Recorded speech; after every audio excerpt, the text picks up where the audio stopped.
mais se multiplicava e tanto mais cresciam, de maneira que se enfadavam por causa dos filhos de Israel. E os egípcios faziam servir os filhos de Israel com dureza. Assim lhes fizeram amarga a vida, com dura servidão, em barro e em tijolos, e com todo o trabalho do campo, com todo o seu serviço, em que os servia com dureza. E o rei do Egito falou às parteiras das hebreias, das quais o nome de uma era Sifrá e o nome da outra Puá. E disse: quando ajudares no parto as hebreias, e as virdes sobre o assento, se for filho, matai-o, mas se for filha, então viva. As parteiras, porém, temeram a Deus e não fizeram como o rei do Egito lhes dissera, antes conservaram os meninos com vida. Então o rei do Egito chamou as parteiras e disse-lhe: por que fizeste isso, que guardaste os meninos com vida? E as parteiras disseram a Faraó: é que as mulheres hebreias não são como as egípcias, porque são vivas e têm dado à luz os filhos antes que as parteiras venham a elas. Portanto, Deus fez bem às parteiras, e o povo se aumentou e se fortaleceu muito. Podei vos assentar.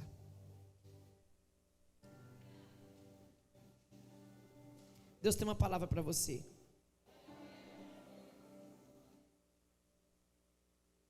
Durante muitos anos, o governo do Egito era governado por faraós.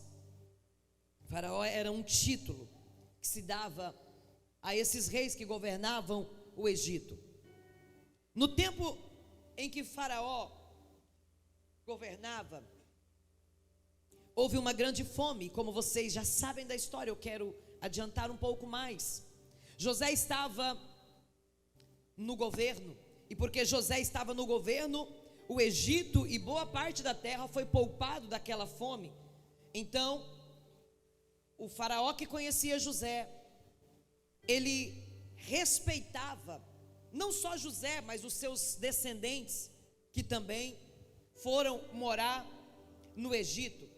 Esse respeito era porque eles tinham com José uma dívida de gratidão pelo que José havia feito durante os 7 anos de provisões, guardando em celeiros, para que eles não morressem de fome durante os 7 anos de escassez que chegaram. Porque José tinha muita sabedoria, José tinha direção de Deus, e no tempo da fartura, José armazenou comida, para que no tempo da fome, aquele povo pudesse ter com abundância o que comer. José tinha uma história com aquela nação, e aquela nação tinha uma dívida com José, por isso José foi exaltado, e ele chegou ao cargo de governador. Então, por causa dos favores que o Egito devia a José, os descendentes de José viviam uma boa vida ali no Egito. Mas no texto que lemos da Bíblia Sagrada, a palavra do Senhor nos mostra que chegou um tempo em que José morre, e depois chegou um tempo em que o faraó, que conheceu a José, também morreu. E agora o faraó que sobe no trono é um faraó que não conheceu José, era um faraó que não sabia da história de José, era um faraó que não sabia o que José havia feito no Egito. Quem sabe porque no decorrer dos anos pararam de contar, pararam de falar sobre a grandeza da sabedoria que Deus havia dado para José, sobre a grandeza em ter poupado aquele povo da fome, porque Deus usou um homem com sabedoria. Quem sabe eles foram parando de falar sobre esse grande testemunho, e o faraó que sobe no trono agora, ele não conhece José, e esse faraó que não conhece José, e nem os seus descendentes, ele começa a sentir medo dos descendentes de José, porque eu não sei se você sabe, mas aqueles que são escolhidos por Deus, aqueles que são cheios da presença de Deus, eles são uma ameaça para o inimigo, e consequentemente quando o inimigo olha para eles, o inimigo sabe aonde ele está mexendo, ele sabe em que terreno ele está pisando. Porém, o que aquele faraó não sabia era que a terra dos filhos de Israel não era Egito. Aquele faraó, ele começa a ficar com medo Porque aquele povo vai se multiplicando, aquele povo vai crescendo, aquele povo vai aumentando, e ele começa a ficar com medo daquele povo, se juntar com outras nações e tomar dele o trono. Mas veja bem, aquele povo não queria o Egito. Aquele povo, eles tinham uma promessa, aquele povo, eles estavam para receber algo muito maior. Sempre quando se faz caravana para ir para Israel e Egito, as pessoas que passam pelo Egito, elas falam: agora eu entendo porque Deus levou eles para Canaã. Porque Egito é uma terra feia, Egito é uma terra difícil, Egito é uma terra onde só tem poeira, Egito é uma terra de sequidão. O povo de Israel, eles não queriam o Egito, mas Faraó começa a ficar com medo daquele povo, porque não os conhecia, e porque não os conhecia, ele começa a perseguir aquele povo. Não é raro encontrarmos pessoas que, por não nos conhecer, falam mal de nós. Você sabia que a maioria das pessoas que falam mal de você nem te conhece? E elas só falam mal de você porque não te conhecem? Porque se elas verdadeiramente soubessem de fato quem você é, elas não falariam mal de você. Você sabia que tem pessoas que se levantam contra a sua vida só porque ouviu alguém dizer uma coisa? Só porque ouviu alguém falar algo a teu respeito? Quantas vezes você já se deparou com pessoas que diziam assim: olha, eu achava que você era metida, mas depois que eu te conheci, eu vi o quanto você é uma pessoa legal. Depois que eu te conheci, eu vi o quanto você é uma pessoa simples, o quanto você é uma pessoa do bem. Antes de nos conhecer, muita gente faz muitos julgamentos. Faraó começou a julgar aquele povo só por causa de suas deduções. Ele começou a deduzir na sua cabeça: esse povo vai se levantar contra mim, esse povo vai tentar destruir o meu trono e me tomar. Mas o que o povo queria era apenas sobreviver ali por um tempo determinado e depois partir para o lugar aonde o Senhor tinha preparado. Veja bem, nós precisamos tomar muito cuidado com as nossas deduções, porque nem sempre aquilo que eu deduzo, nem sempre os meus pensamentos estão certos. Você está pegando? Às vezes nós deduzimos algumas coisas e a gente começa a vivenciar aquilo como se fosse uma verdade, como se fosse uma certeza absoluta, quando na verdade é só fruto de uma mente perturbada. Quando na verdade existem coisas que só existem na nossa cabeça. Cuidado com aquilo que você deduz a respeito dos outros. E se os outros estivessem aqui, eu dizia para eles: cuidado com o que você deduz a respeito desse povo. Porque nem sempre as nossas deduções estão corretas. Aquele povo não queria tomar o governo do Egito. Por quê? Porque o que lhes esperava era Canaã. Mas na cabeça de Faraó havia uma realidade que só existia na cabeça dele. E aí ele começa a planejar algo para acabar com aquele povo. E o plano dele era, de início, enfraquecer os hebreus. Ele queria enfraquecer os hebreus. Veja bem, quando o inimigo quer derrubar alguém, primeiro ele enfraquece a pessoa. O inimigo não chega derrubando, porque ele não tem esse poder. Ele não tem esse poder de chegar acabando com a sua vida. Ele não tem esse poder de chegar destruindo seu ministério. Ele não tem esse poder de chegar destruindo a tua casa. Não, ele primeiro vai usar uma estratégia. Ele primeiro vai tentar enfraquecer você. Por quê? Porque uma pessoa fraca, ela não tem condições de lutar, ela não tem condições de resistir, ela não tem condições de pegar uma espada e ficar ali enfrentando o teu inimigo. Uma pessoa fraca, o que ela quer? Deitar. Ela quer encostar em algum lugar e ficar ali. Por isso o inimigo quer o quê? Te enfraquecer. Porque se ele conseguir te enfraquecer, você não vai conseguir se posicionar. Gente fraca não tem condições de se posicionar. Só se posiciona quem está fortalecido. Gente fortalecida se posiciona e diz: aqui não, isso eu não quero, isso eu não faço, isso não vai acontecer. Gente forte se posiciona. Gente fraca deita e vê a coisa acontecer e não faz nada. Por isso Faraó queria enfraquecer o povo. A palavra do Senhor vai dizer que para enfraquecer o povo, para enfraquecer o povo, olha o que Faraó fez. Faraó começou a oprimir o povo. Oprimir significa, óbvio, empurrar para baixo. Oprimir também significa fazer com que a pessoa se sujeite a algo que ela não esteja de acordo. Opressão, empurrar para baixo, fazer a pessoa se submeter a algo que ela não quer fazer, a algo que ela não está de acordo. E a forma de Faraó oprimir o povo foi multiplicando o trabalho e colocando sobre eles uma carga pesada.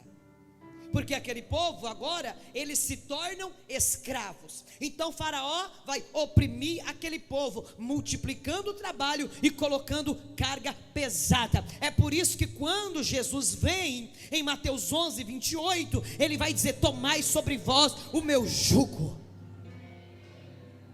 porque o meu fardo é leve, o meu jugo é suave. Ei, Faraó lá no Egito, ele coloca fardos pesados, mas na minha presença não tem fardo pesado. Na minha presença o jugo, o jugo é suave, o fardo é leve. Não é pesado servir Jesus, não é pesado adorar Jesus, não é pesado estar na presença de Deus. Estar na presença do Senhor é algo poderoso, é algo tremendo, é algo que nos alegra, é algo que nos enobrece, é algo que nos fortalece, é algo que nos leva a um outro nível. Aí Faraó começa a oprimir, coloca carga pesada, coloca aquele povo para trabalhar de forma esgotante, tira deles a liberdade. E hoje não é diferente. A primeira coisa que o inimigo faz para destruir as pessoas é isso, ele oprime. E eu estou pregando para pessoas que estão oprimidas aqui nessa noite, porque a palavra que Deus me deu foi essa, e foi para vocês. Tem gente aqui que está oprimida, tem gente aqui que está angustiada. Teve mulheres que chegaram aqui com uma angústia tão grande na tua alma, esgotada, dizendo: Deus, eu já não aguento mais, perdendo as forças, perdendo o ânimo. Tem mulheres que estão aqui, estão vivendo um verdadeiro terrorismo psicológico.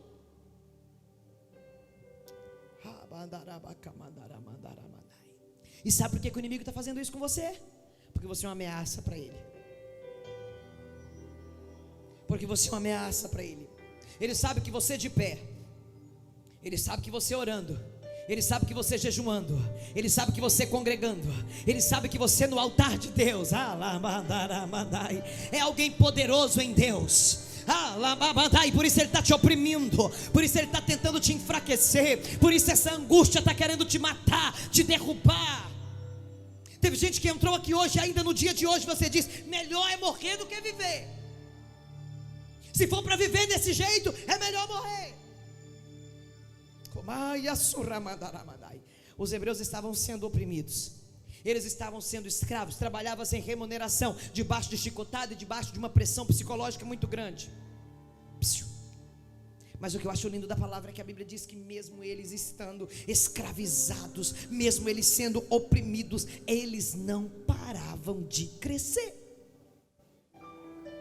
Mesmo debaixo da opressão, eles cresciam. Mesmo o ambiente sendo desfavorável, eles cresciam. Mesmo com pouca força, eles cresciam. Mesmo sob chicotadas, eles cresciam. Mesmo o inimigo trazendo todo tipo de opressão, eles cresciam.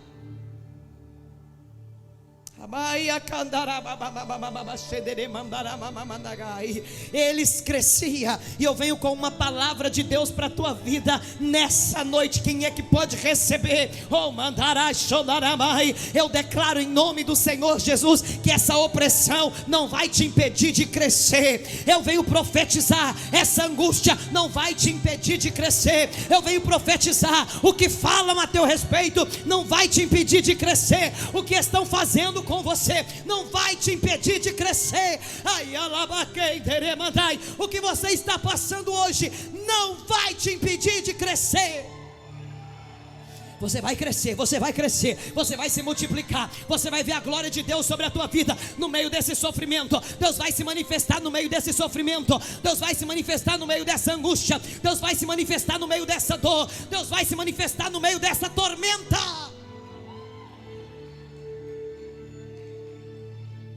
isso não vai te impedir de crescer. Quando Faraó viu que a estratégia não deu certo, quando Faraó viu que quanto mais os oprimia, mais eles cresciam, Faraó começa a ficar perturbado e perguntar: que povo é esse? Ei, que povo é esse? Eles não diminuem, eles só aumentam. Que povo é esse? Eles não morrem. Eles não param de crescer.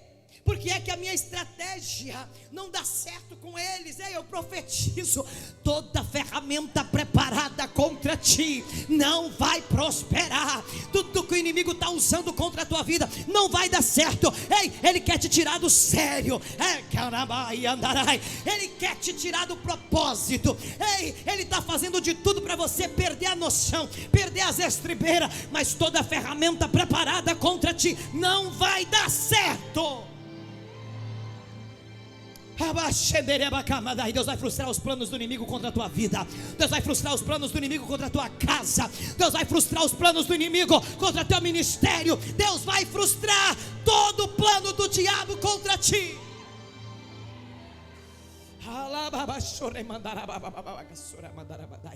Todo projeto de Faraó contra o povo hebreu não deu certo. Eles cresciam, ele se multiplicava.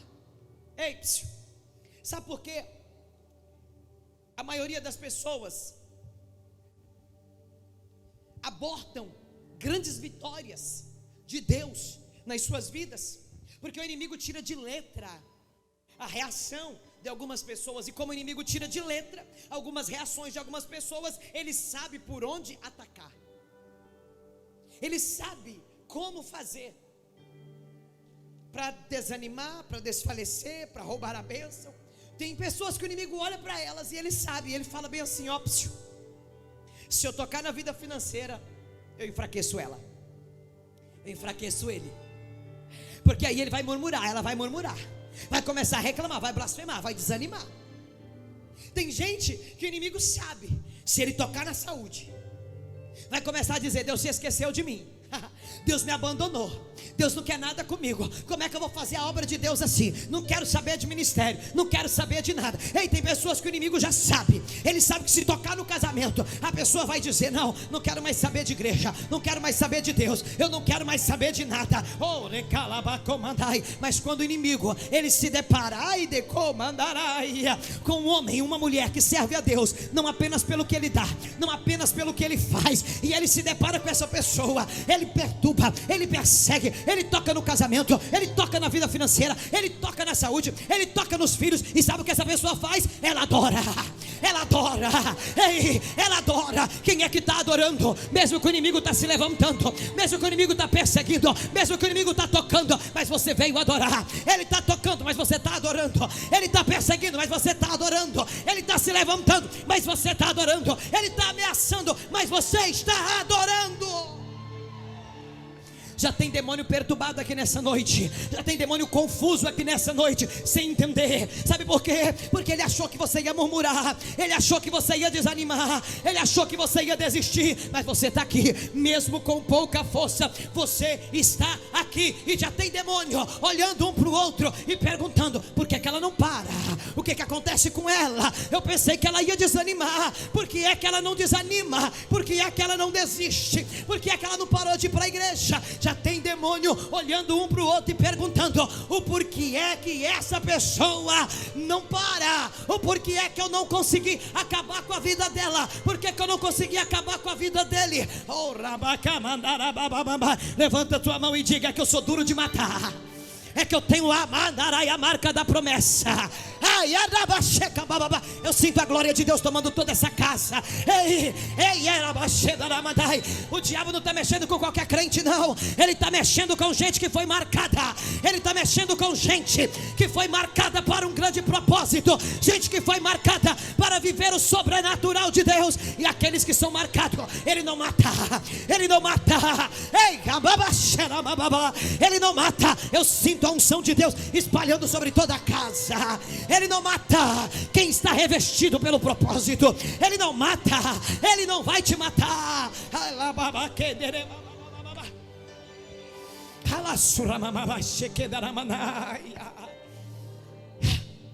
O diabo não está entendendo nada. Ele lança seta, mas você está firme. Ele levanta guerra contra você, mas você está firme. Ele está perseguindo você, mas você está resistindo. Você está crescendo. A sua fé só está aumentando. A sua determinação, a sua perseverança está confundindo o inimigo. Cadê os que perseveram? Cadê os que são determinados?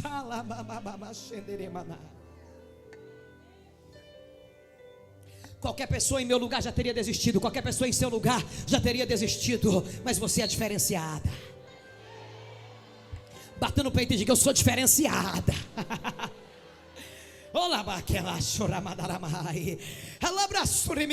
Você foi chamada para ser diferente dos iguais. Independente da pressão, independente da opressão, independente da pressão psicológica, independente da ameaça, não ceda, não desista, resista. Deus está te preparando. Deus está te preparando. Desce uma visão aqui, um rolo de mistério, e eu começo a ver pessoas com a espada na mão. Eu começo a ver pessoas empoderadas. E se é verdade, eu quero que a glória de Deus venha sobre todo esse lugar agora. E se é verdade a visão, eu quero que o Espírito Santo comece a fazer queimar a mão de algumas pessoas aqui agora. Eu quero que o Espírito Santo faça queimar a mão de guerreiros aqui que estão com a espada na mão agora. Em nome de Jesus, Espírito Santo, toca agora. Espírito Santo, toca agora, toca agora. Toca agora nesse homem, toca agora nessa mulher. Em nome de Jesus Cristo, eu estou pregando para imparáveis, imparáveis, imparáveis, imparáveis. Daí tem mão pegando fogo aí. Já tem mão pegando fogo aí. Já tem mão pegando fogo aí. A glória de Deus começa a descer na casa. O Espírito do Senhor, Ele começa a envolver pessoas aqui. Eu vejo demônios batendo em retirada. Eu vejo demônios saindo. Eu vejo demônios correndo. Meu Deus!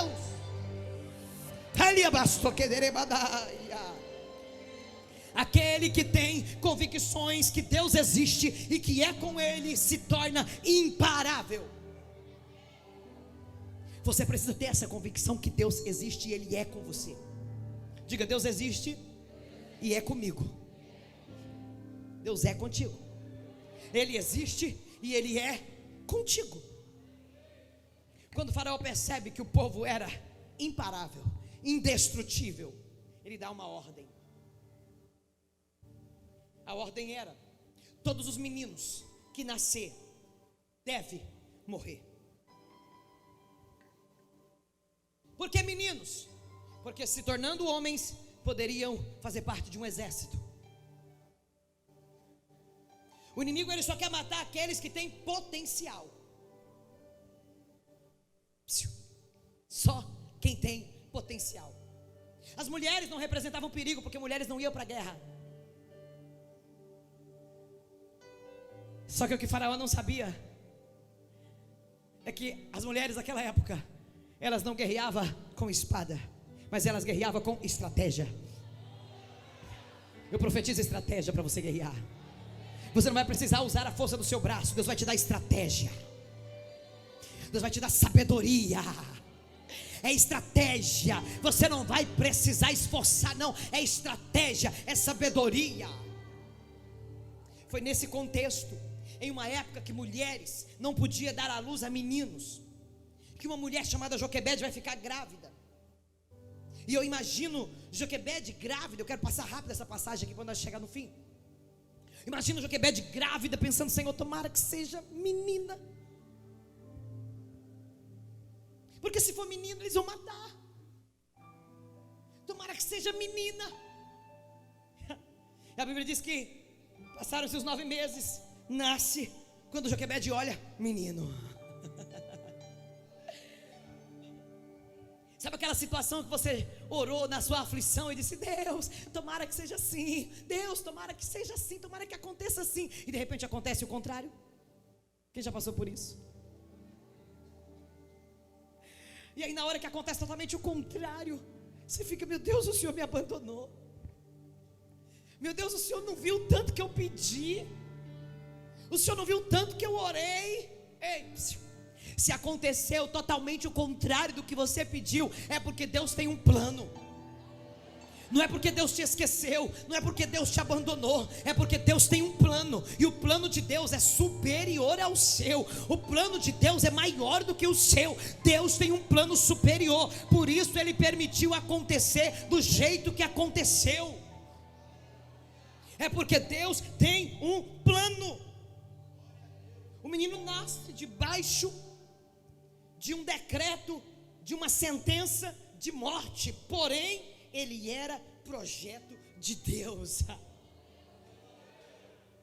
Por isso Jó disse: Senhor, eu bem sei que tudo podes, e nenhum dos seus planos, nenhum dos seus projetos, nenhum dos seus pensamentos pode ser impedido. E quando o projeto é dele, ele dá estratégia, ele faz acontecer, porque ele controla todas as coisas. Ei, eu vim dizer para você nessa noite: anima-te, porque o teu Deus, ele controla o céu, ele controla a terra, ele controla as águas, ele controla a tua vida, ele controla a vida dos teus inimigos, ele controla tudo.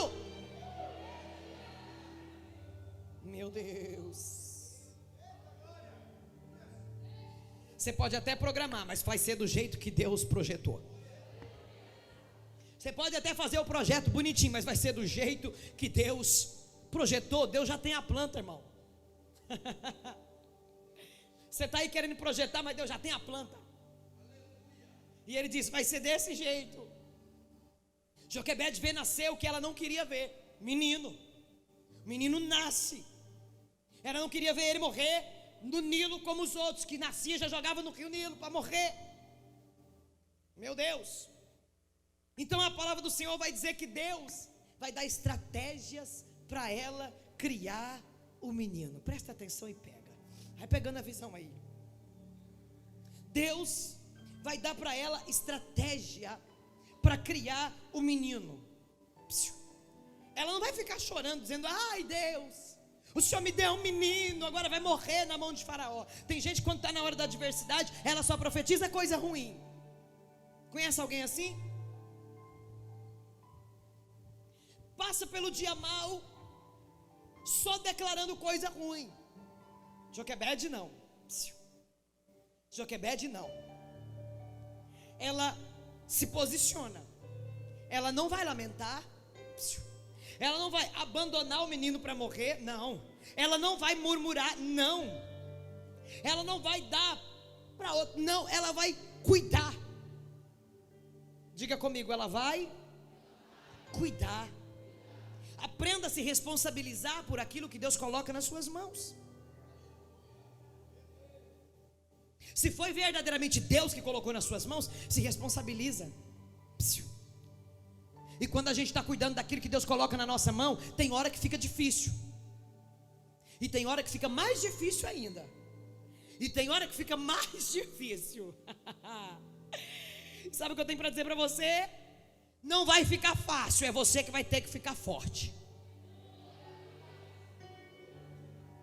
Porque quando você fica forte, o problema fica fácil. Quanto mais forte você estiver, mais fácil ficará o problema.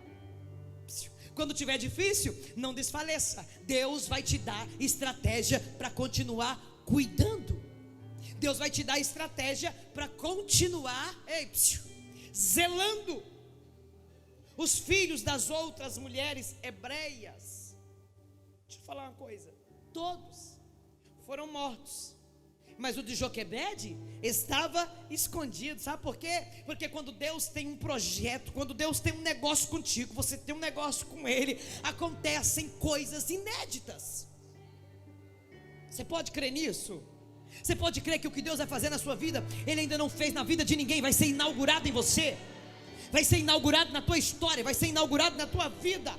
Coisas inéditas vão acontecer na tua história. Você pode acreditar e receber essa palavra e dizer: é para mim, é na minha vida, é na minha casa, é na minha saúde, é na minha família, é no meu casamento, é lá que vai acontecer o inédito.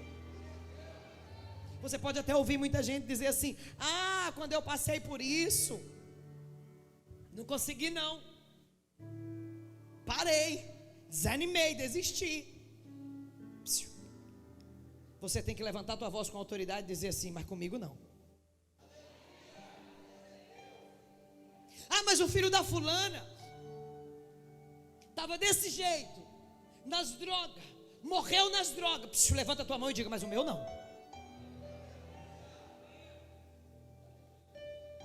Ah, mas o meu casamento estava desse jeito, começou assim, e aí depois, ó, acabou.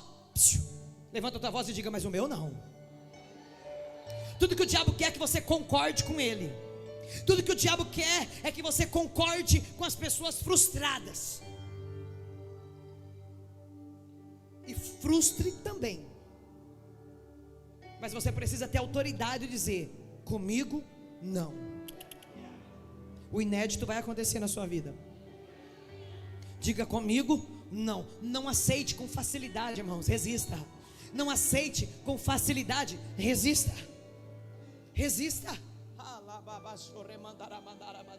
Você pode até estar passando o que muita gente está passando. Ei, mas como dizia sua mãe, você não é todo mundo. Resista. Resista, aguente, suporte e diga: na minha vida não, na minha casa não. Pare de concordar com os frustrados, porque enquanto você concordar com os frustrados, a sua vida será igual a deles. Mas o dia que você discordar e declarar o que você quer que aconteça na tua vida, o inédito virá sobre ti. Na casa de Joquebede estava acontecendo algo inédito. Inédito. Joquebede esconde o menino por 3 meses. Só que agora não dava mais para esconder, porque o menino já tinha 3 meses, o choro do menino já era robusto, os vizinhos já podiam ouvir o choro do menino, e agora a estratégia precisa mudar. A gente precisa estar muito atento ao mundo espiritual, porque as estratégias mudam de acordo com o que vai mudando o nível da luta, de acordo com o que vai mudando o nível da prova. Tem luta que a estratégia é falar. Aí chega um nível da luta que a estratégia é silêncio. Tem guerra que a estratégia é orar. Mas existem outro nível de guerra que a estratégia é só cantar, é só adorar e ver Deus confundir seus inimigos enquanto você adora. Para cada nível há uma estratégia. E a estratégia agora muda. A estratégia agora não é esconder no quarto. A estratégia agora é pegar o menino, colocar dentro de um cesto, preparar o cesto e colocar o cesto dentro do rio Nilo. Porque agora a situação dentro de casa estava desconfortável, porque o menino não podia mais ser escondido. E ambientes desconfortáveis é ambiente para crescer, é ambiente para acontecer mudança. Deus está falando com alguém aqui. Moisés é colocado no cesto, é colocado no rio. E quando Moisés é colocado no rio, vou correr com vocês para nós chegar no final. Moisés vai descendo no cestinho, e aonde ele vai parar? Ele vai parar aonde estava a filha de Faraó tomando banho no rio Nilo. E a filha de Faraó pega o menino e leva ele para sua casa. E essa parte também eu acho muito top. Sabe por quê? Porque Moisés, ele vai morar, ele vai viver e ele vai crescer lá no lugar aonde saiu o decreto de morte para ele. Pegou? Eita Deus tremendo. No lugar aonde saiu o decreto de morte, é lá que ele é colocado na mais pura e absoluta segurança. É no lugar aonde saiu o decreto de morte que ele vai viver, ele vai crescer.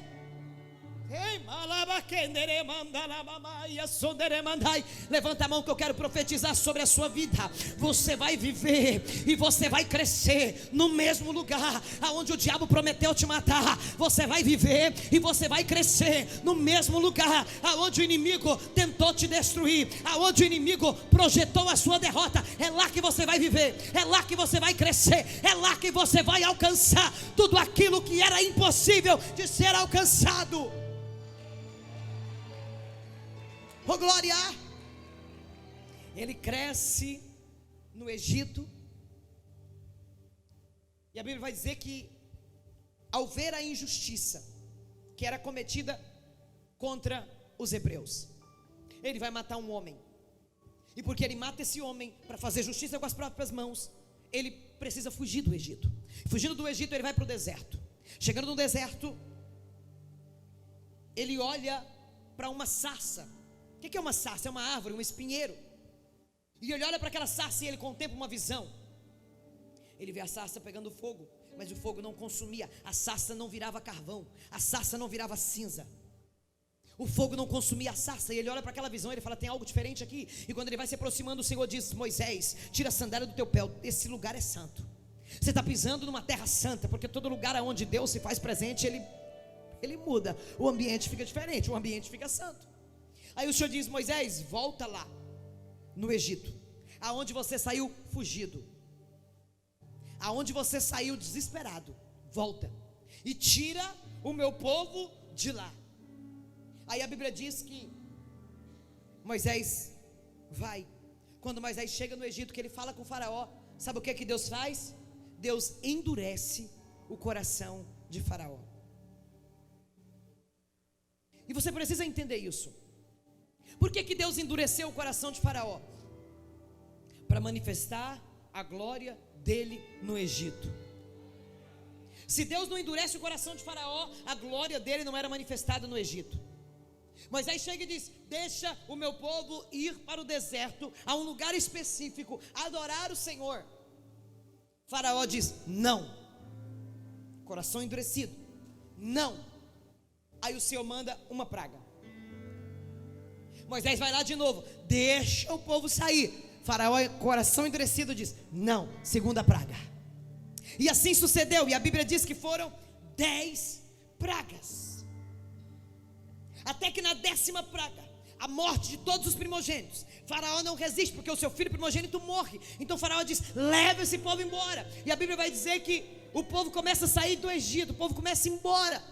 E quando o povo está indo embora, ele se depara com um mar que estava diante deles. E quando eles se deparam com o mar, eles começam a ficar com medo, eles começam a ficar assustados, porque quando eles olham para trás, eles veem o inimigo vindo atrás. Faraó arrependeu de ter deixado o povo embora, e Faraó começa a voltar na direção do mar, para destruir o povo, para matar o povo. E a Bíblia diz que o povo começa a murmurar, o povo começa a ficar desesperado. O povo queria voltar para trás, irmãos, mas o inimigo vinha com fúria, não tinha como.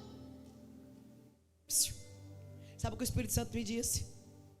Às vezes ele permite a fúria do inimigo só para a gente não ter opção de voltar. O povo queria voltar, o povo dizia: ei Moisés, nós queremos voltar. Porque tem gente que está tão acostumado com uma vida miserável, tem gente que está tão acostumado com uma vida escravizada, tem gente que está tão acostumada com o ruim, que eles têm medo de mudança, eles têm medo de enfrentar. Aí o povo queria voltar para trás, mas não podia. O faraó vinha com fúria, o inimigo vinha furioso atrás. Ei, quando você vê o inimigo furioso na tua frente, entenda: é Deus tirando de você as opções de voltar, é Deus te dando a opção de enfrentar o mar, é Deus te dando a opção de ir para frente. A fúria do inimigo é só uma forma de Deus dizer: eu não te chamei para voltar para trás, eu te chamei para seguir. Por favor, coloca para mim aí Êxodo, capítulo de número 14, versículo 13 e 14. No meio da tribulação, Moisés se levanta com uma palavra. Moisés, porém, disse ao povo: não temais, estai quieto e veja, óbvio, vede o livramento do Senhor que hoje vos fará, porque os egípcios que hoje vistes, nunca mais vereis para sempre. O Senhor pelejará por vós e vos calareis.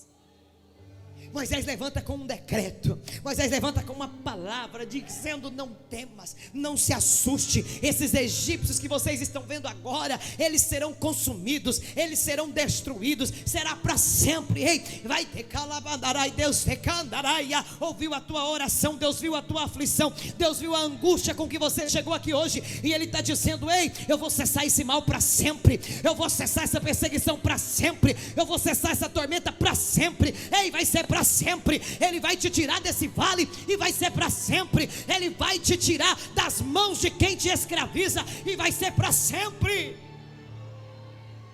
Para sempre. Os egípcios que vocês estão vendo nunca mais verão. Eu vou exterminá-los para sempre. Aquele que cresceu na cara do inimigo, face a face com o inimigo, sabia que Deus não os deixaria perecer. Por isso ele veio com essa palavra. Quem já ficou cara a cara com o inimigo, sabe que o Senhor peleja por você. Quem já ficou cara a cara com o inimigo, sabe quem é Deus no meio das suas guerras. Então o Senhor ouve o clamor de Moisés e vai fazer-lhe uma pergunta: Moisés, por que clamas a mim? O que é que você tem na mão, Moisés?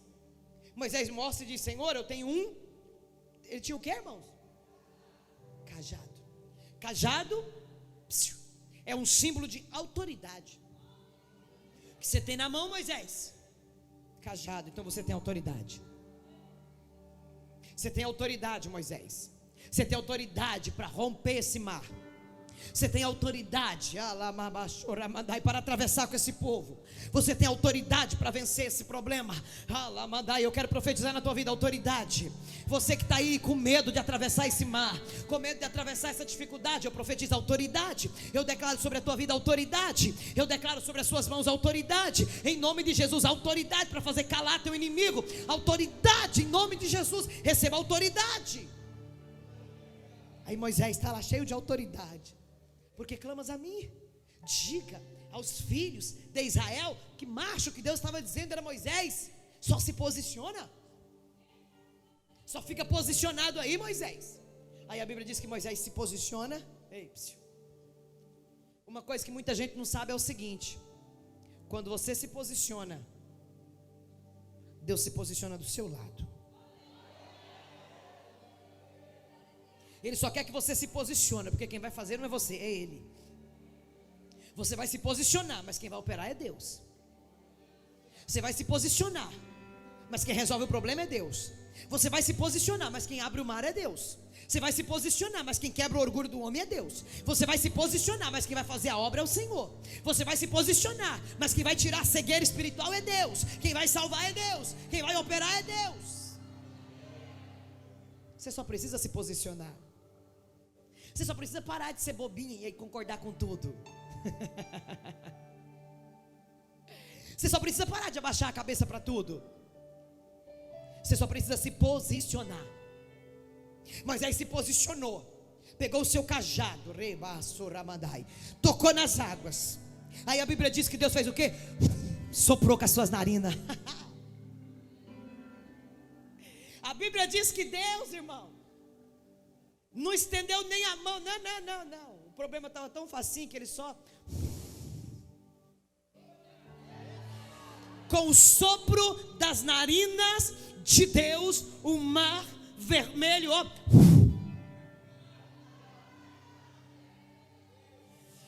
Deus está dizendo: esse problema eu resolvo com o sopro da minha narina.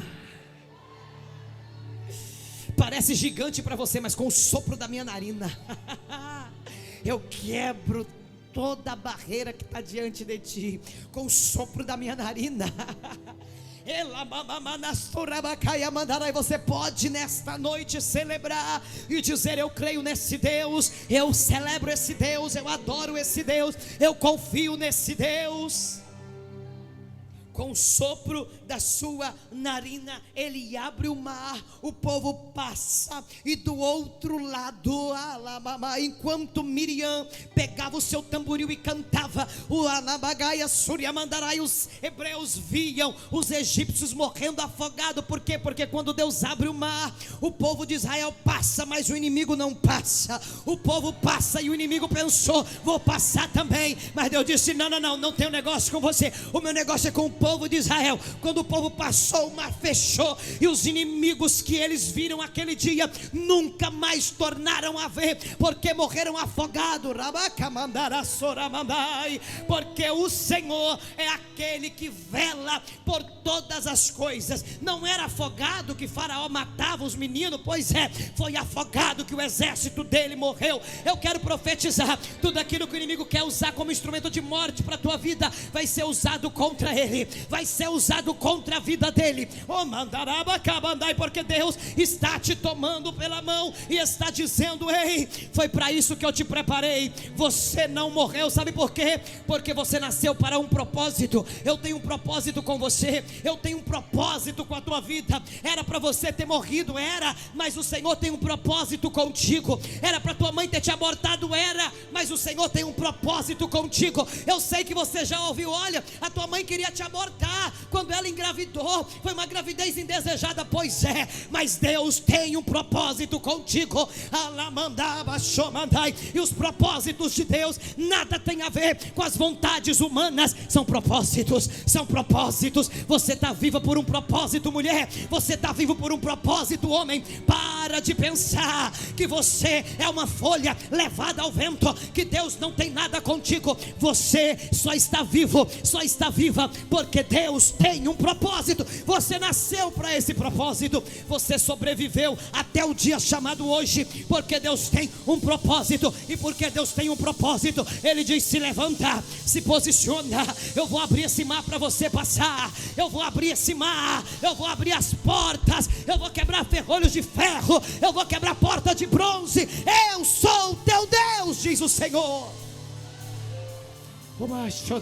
Se coloca de pé. Comando e andará suramanamana. Ei, abasto querebadarabashura mandaramana. Aí eu vou a surireca, chore mandará suramandaramana. Amando remandaramana. Antes de ungir vocês, eu quero rapidamente aqui. As pessoas que estão vivendo dias assim tão difíceis na sua vida. Você se olha no espelho e você diz: meu Deus, não consigo me achar bonito, não consigo me achar bonita. Estou me sentindo tão acabado, tão destruído, tão destruída. Você que está desse jeito, vem aqui, o Espírito Santo mandou orar por você.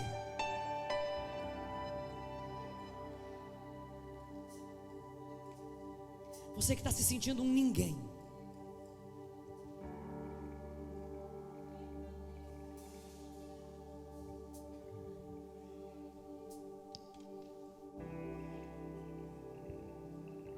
Você é a imagem e a semelhança do teu Criador. Nada e nem ninguém pode mudar isso. Você é a imagem e a semelhança do teu Criador.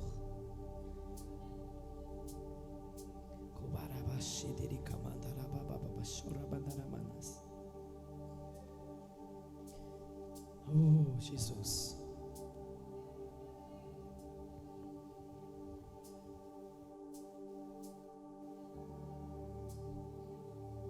Feche os seus olhos, deixa eu orar por você. Aqui está, meu Deus, as tuas filhas, vidas por quem o Senhor deu a vida do teu filho, vidas com quem o Senhor tem um propósito, vidas que precisam entender que nasceram para esse tempo, para esse momento. Vidas que precisam entender que o Senhor as ama, independente de qualquer coisa, independente de qualquer erro, de qualquer falha, de qualquer escolha. Fique com seus olhos bem fechados. Eu quero que os intercessores intercedam agora, para Deus quebrar toda fortaleza na mente. Toda seta na mente agora, toda seta na mente. Toda seta na mente agora, em nome de Jesus. Em nome de Jesus, em nome de Jesus. Em nome de Jesus, em nome de Jesus. Em nome de Jesus, em nome de Jesus. Em nome de Jesus. Toda seta que está na mente dela, toda seta maligna, em nome de Jesus, em nome de Jesus, vai saindo agora, vai saindo agora. Demônio, você que tem falado no ouvido dela, você que tem tentado roubar dela todo o valor que ela tem, em nome de Jesus, em nome de Jesus, em nome de Jesus, agora, vai saindo daí, toda fortaleza começa a ser quebrada agora, toda fortaleza do inimigo na vida dessa mulher, começa a ser quebrada agora, em nome de Jesus, em nome de Jesus, em nome de Jesus. Ora em línguas, obreiros, ora em línguas, ora em línguas. E tem uma guerra acontecendo aqui, pessoas sendo atacadas na mente, pessoas sendo atacadas na mente, os pensamentos, meu, em nome de Jesus, toda palavra frívola que veio, meu Deus, oh Pai, como uma flecha, meu Deus, envenenada, e entrou no coração dessa pessoa. Atitudes, ó Pai, atitudes, rejeição, oh meu Deus, todo espírito de rejeição, começa a cair por terra agora. Começa a cair por terra agora, em nome de Jesus, em nome de Jesus, em nome de Jesus, em nome de Jesus. Um obreiro aqui na frente, ó, 2 obreiras, 3 obreiras aqui na frente, atenta, bem atenta, em nome de Jesus. Espírito de rejeição, vai cair por terra aqui agora. Todo espírito de rejeição, vai saído, em nome de Jesus. Espírito de rejeição, eu te repreendo agora, perca a tua força aqui agora, em nome de Jesus. Há um espírito de rejeição aqui, há um espírito de rejeição na mente da oprimindo algumas pessoas. Espírito de rejeição, em nome de Jesus, sai dessa mente agora, sai dessa mente agora, em nome de Jesus. Todo espírito de rejeição, sai daí agora, em nome de Jesus, sai daí agora. Espírito de rejeição, você que faz essa pessoa se sentir rejeitada, você faz essa pessoa se olhar no espelho e se sentir feia,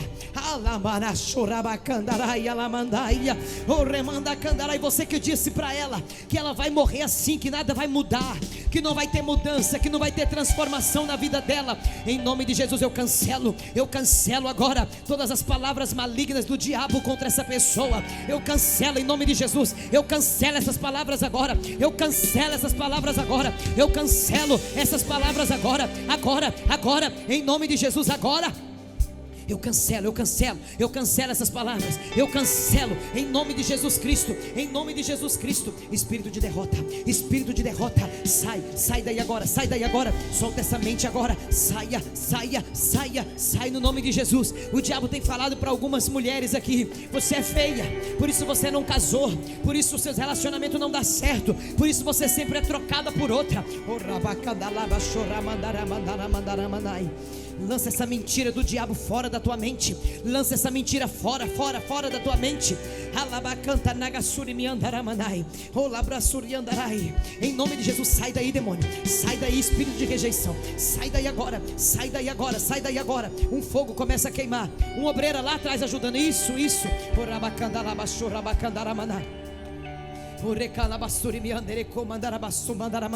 Em nome de Jesus, aonde houver um espírito de rejeição atuando aqui, ele vai cair por terra, em nome de Jesus. Espírito de rejeição, sai daí agora, em nome de Jesus. Sai daí, pomba gira. Você que distorce a imagem dessa mulher, você distorce a imagem dela no espelho, é você que distorce a imagem dela, em nome de Jesus. Sai daí, pomba gira. Você que está lutando para destruir a vida dela, colocar ela na prostituição, eu te repreendo agora. Sai daí agora. O sangue de Jesus tem poder. Eu anulo, eu cancelo todo o plano das trevas, todo o plano do diabo. Eu anulo, eu cancelo sobre a vida dessa mulher agora. Eu dou uma ordem a esse espírito imundo, a essa obra maligna. Sai em nome de Jesus. Sai em nome de Jesus. Em nome de Jesus. Ore comigo assim e diga: eu creio e eu recebo o amor de Deus e o perdão de Deus para minha vida, em nome de Jesus. Eu sou a imagem e a semelhança do meu Criador. Ele me desenhou, Ele me fez bela, perfeita. Diga: eu sou perfeita o meu Criador me fez perfeita. Declare: eu rejeito toda imagem distorcida de mim mesma que o inimigo tem projetado no meu espelho, em nome de Jesus, em nome de Jesus. Com seus olhos fechados agora, só fecha os olhos, só fecha os olhos.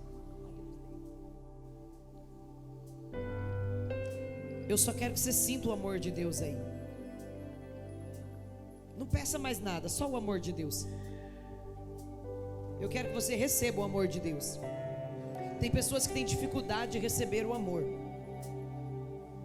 Tem gente que é tão machucada pelas rejeições, pelas palavras, pelas atitudes de outras pessoas, que você tem dificuldade de receber amor.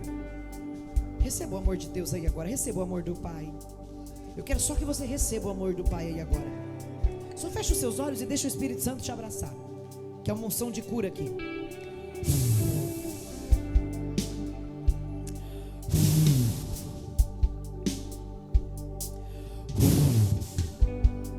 Receba o amor do Pai. Receba o amor do Pai.